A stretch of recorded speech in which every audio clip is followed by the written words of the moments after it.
how to succeed in corporate sales in one sentence.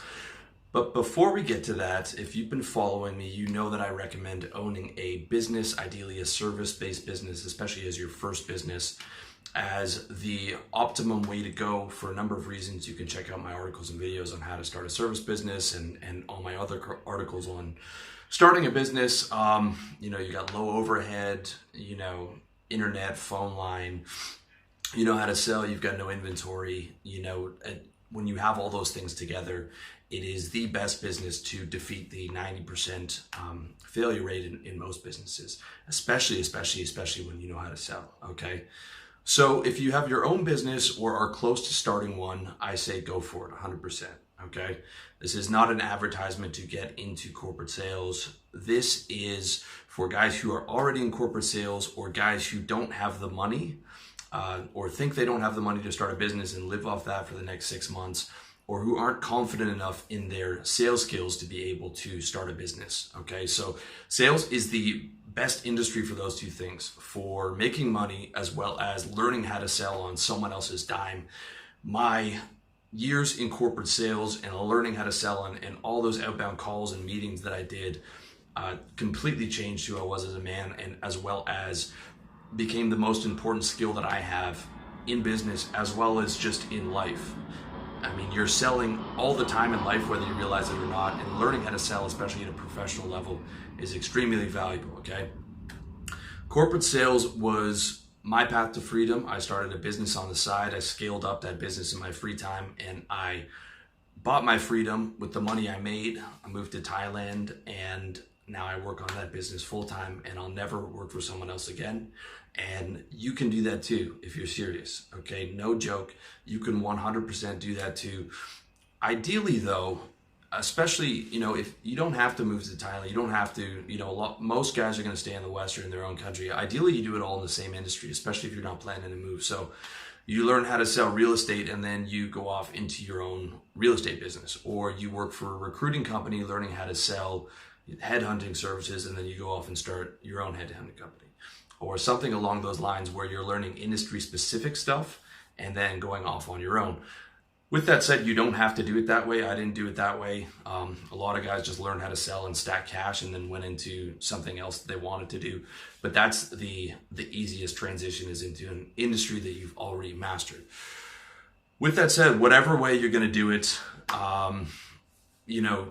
you want to learn the ropes on someone else's dime and then go out on your own.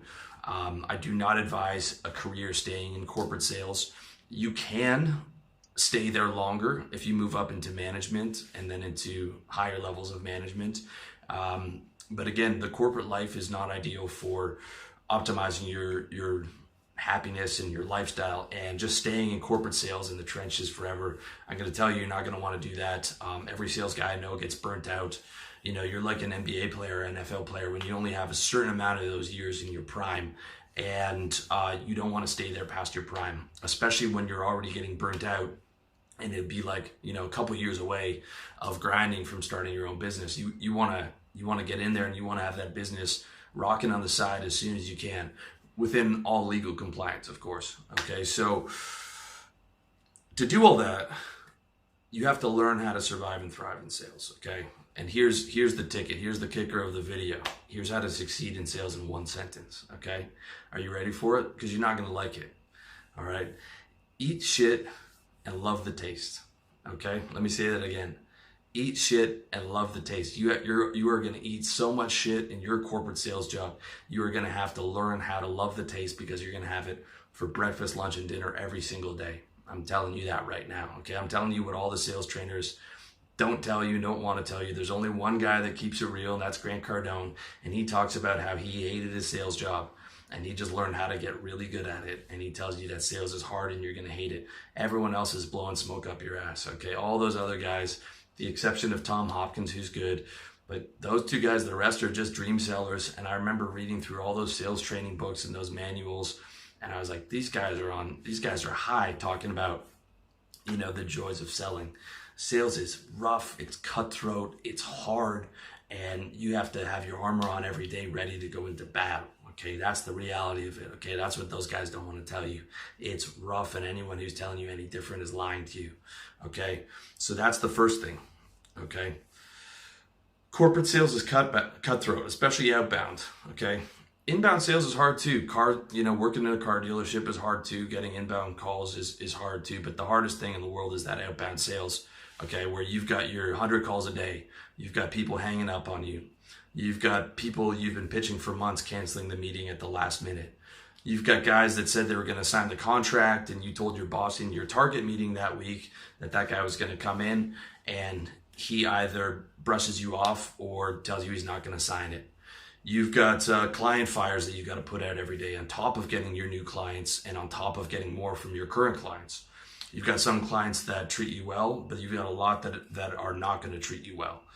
You've got support staff that's going to mess up your client order and put the blame on you, and head office or the managers aren't going to do it because aren't going to get involved because everything falls on your head, and it's your job that's on the line. The sales support will stay there forever, but it's your job that's on the line because you're the most important thing in that company is getting that revenue in. All right.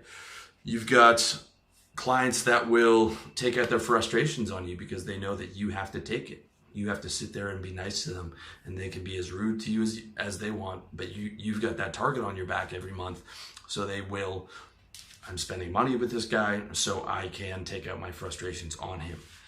You've got other salesmen fighting you over clients. Oh, I talked to them first, or that was in my jurisdiction. Okay, you'll have some guys that will be your boys in there, but I mean, you've got a lot of other killers in there that are coming for what you have. Or they're happy when a guy gets quits or gets fired because they know that his book's going to be divvied up in between the salesmen, and they're one of the top guys, so they're going to be getting your book when you leave. Okay, you've got guys that on a lot of trading floors that are going to try and bully you.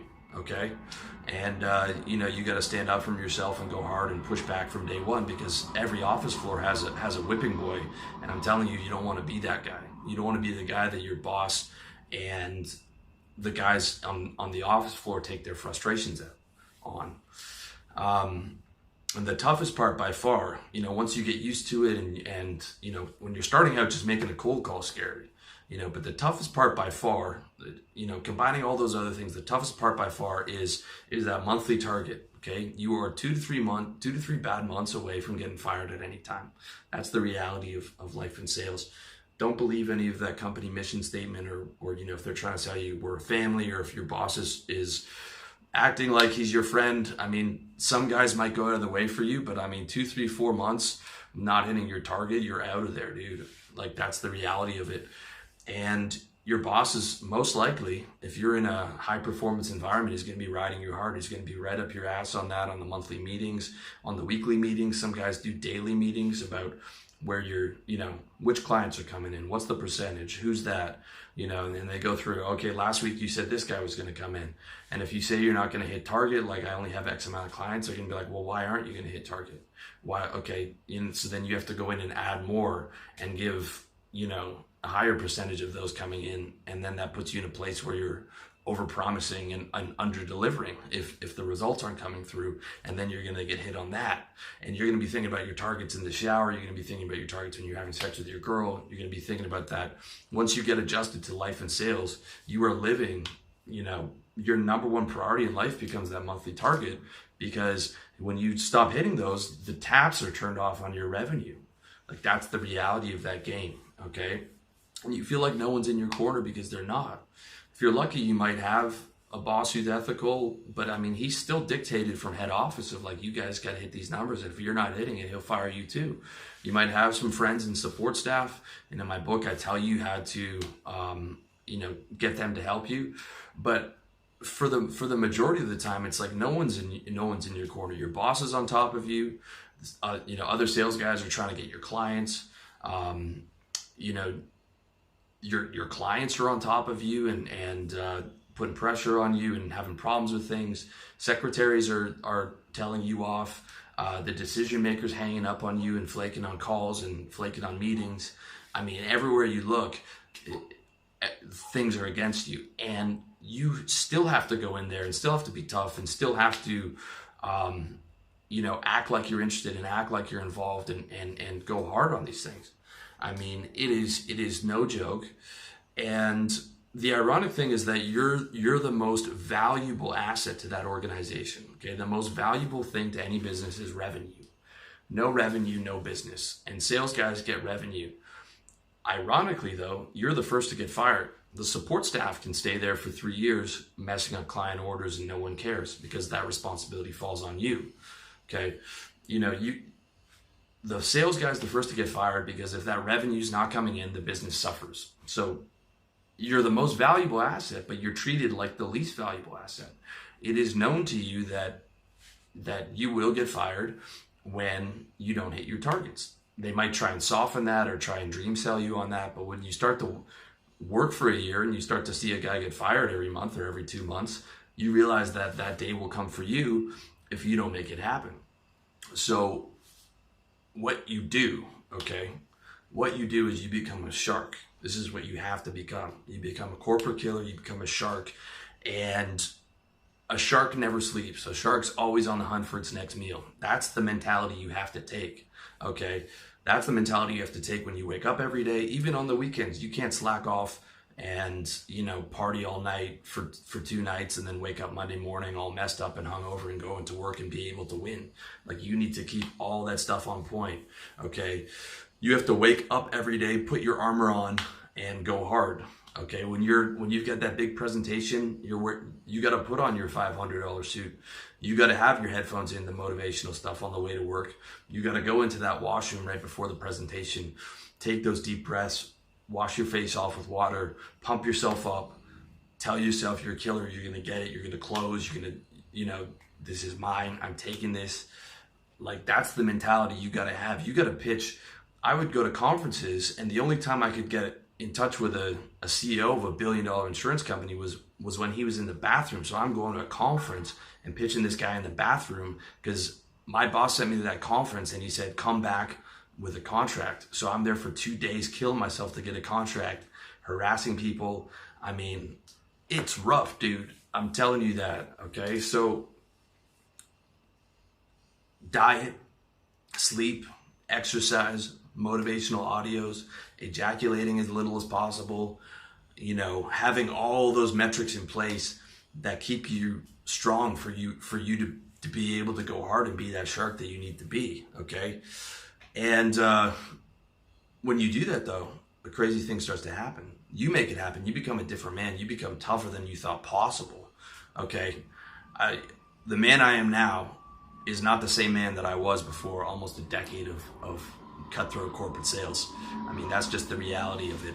And you become tougher than you thought you were capable of becoming.